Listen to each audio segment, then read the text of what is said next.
Hello, my friends, and welcome to another episode of Have a Knife Day. Today I'm going to be reviewing this fabulous Rough Rider Buckshot Bone Teardrop Jack. This knife appealed to me. I've got a fascination with GEC knives, and one of the patterns that I like the best that they offer is the 85. Unfortunately, I have not had the means to obtain any GEC knives as of this time. That's something I look to do down the road, but right now I'm just not financially in a place where I can afford to purchase GEC knives. And in the background there, you'll see most of my Rough Rider collection. I have a few on loan out, and so they're not there, but I was interested in this Buckshot Bone Teardrop Jack, and I ordered it, and I was not disappointed when I received it. The packaging was pretty cool, and I wasn't sure that the Buckshot Bone would actually grow on me. I like some of the other handle materials a lot better, and I would love to see this pattern come out, some different handle materials. Right now, the only two that I'm aware of that are in current production is the Buckshot Bone and the copper version that has the copper bolster and end cap. It has the, I believe it's black side covers. It'll have a copper shield on it, and the blade itself has been blackwashed, which I think is pretty cool, and I eventually hope to obtain one of those as well. But one of the things that I noticed right away after the visual inspection is when I took the knife out of the box and began to handle it, and I noticed right away that the walk and talk was phenomenal. The half stop was definitely a solid stop, and then it was kind of a smoother transition to this point, and then it was a little bit more of a stiff pull, but definitely a solid lockup once you reach the full blade extension. I did like the reverse etching. If you can look all over the internet, find all kinds of Rough Rider reviews that talks about the reverse blade etching. And that was pretty nifty. Of course, they only do it on one side, and I heard someone complaining about that, thinking that there ought to be more, that they should do it to both sides or whatever. But I know that they do. A lot of things that they do to keep costs down. And I'm really surprised at the detail that they can work into these knives and still keep the cost down.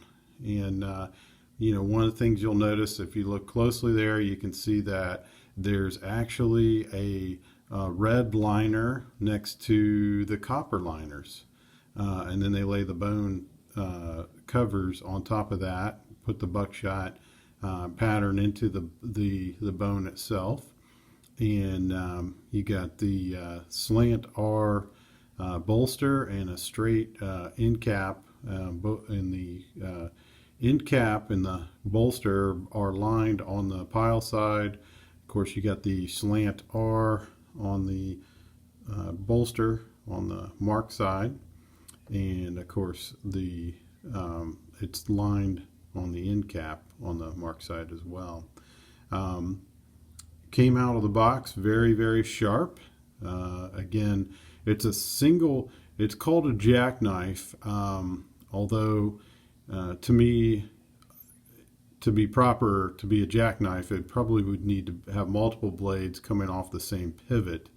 But they dubbed this a buckshot bone jackknife, teardrop jack. It's a single blade knife, and I love the shape of the blade. It's pretty cool.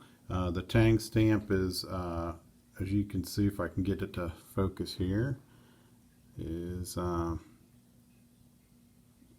not sure it's going to focus there for us, but It's just your standard Rough Rider. It's got the reverse R diamond shields.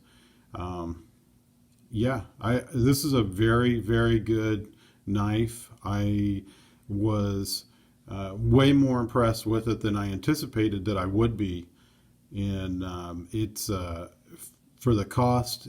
I would definitely recommend it. I don't.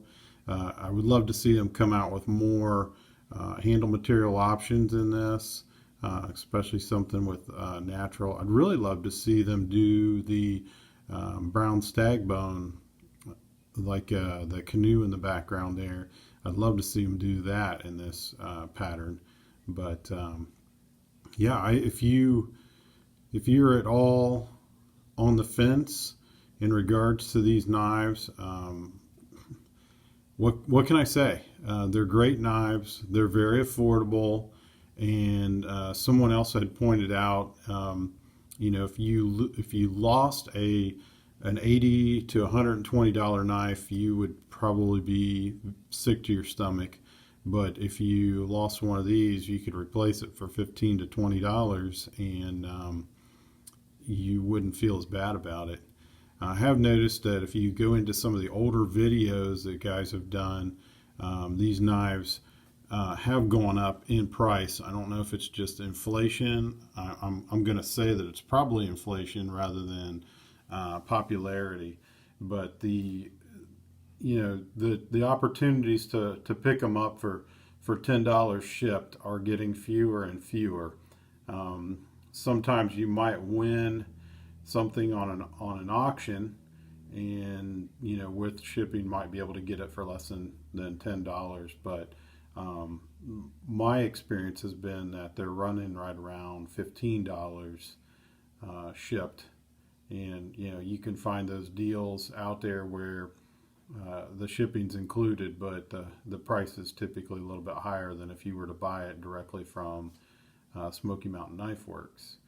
All that being said, if you were going to order several knives at once, I would definitely recommend going directly to Smoky Mountain Knife Works. Their shipping costs are higher than what you're going to find with most of your internet sales on eBay.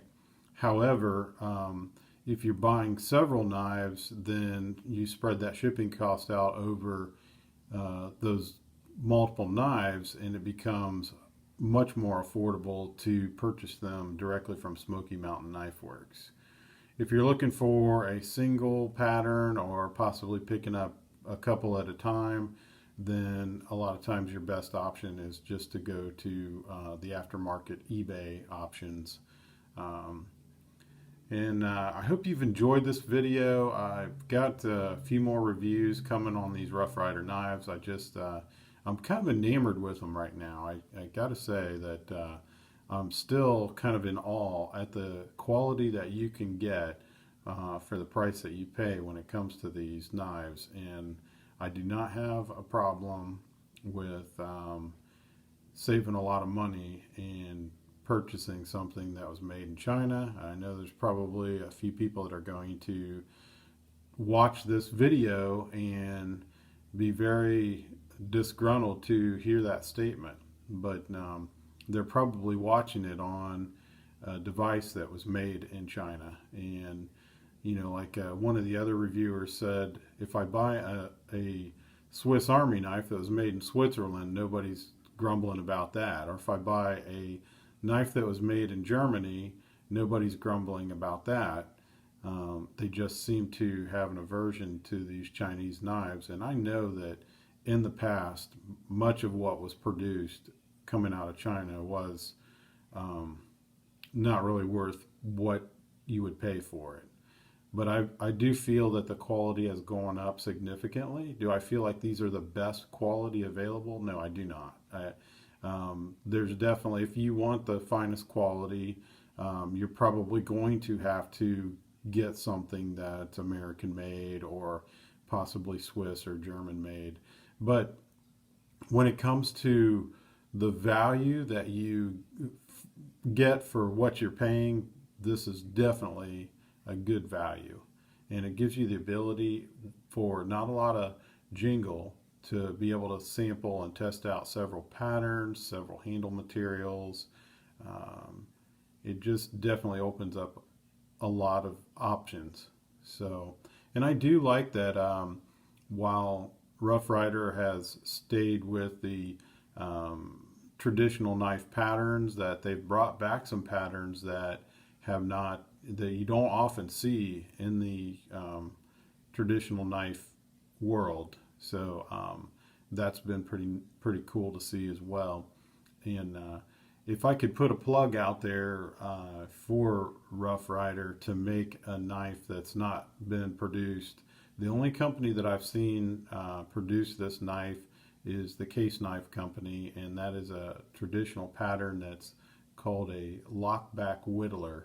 It has a locking main blade and then two small, I believe it's a coping and a pin blade that I believe the main blade's a clip point, and then you have your coping and pin blades that are your secondary blades, and the main blade locks into place. And Rough Rider's done a lot with locking knives. You can see one in the background there in the Glow series. It's a Stockman with a locking main blade, and it's a fantastic knife. In fact, it's actually the second knife that I have ever purchased from Rough Rider brand, and I was kind of hooked on the novelty of the Glow series side covers, and it is pretty cool to turn the lights off at night and still be able to see them glowing, and they do glow for hours. So anyways, I've rambled on. I hope you've enjoyed this video. If you do enjoy these videos, please subscribe, like, share, comment. Always appreciate growing the channel and growing fondness for these traditional knife patterns. This has been Have a Knife Day, and I hope you do have a knife day.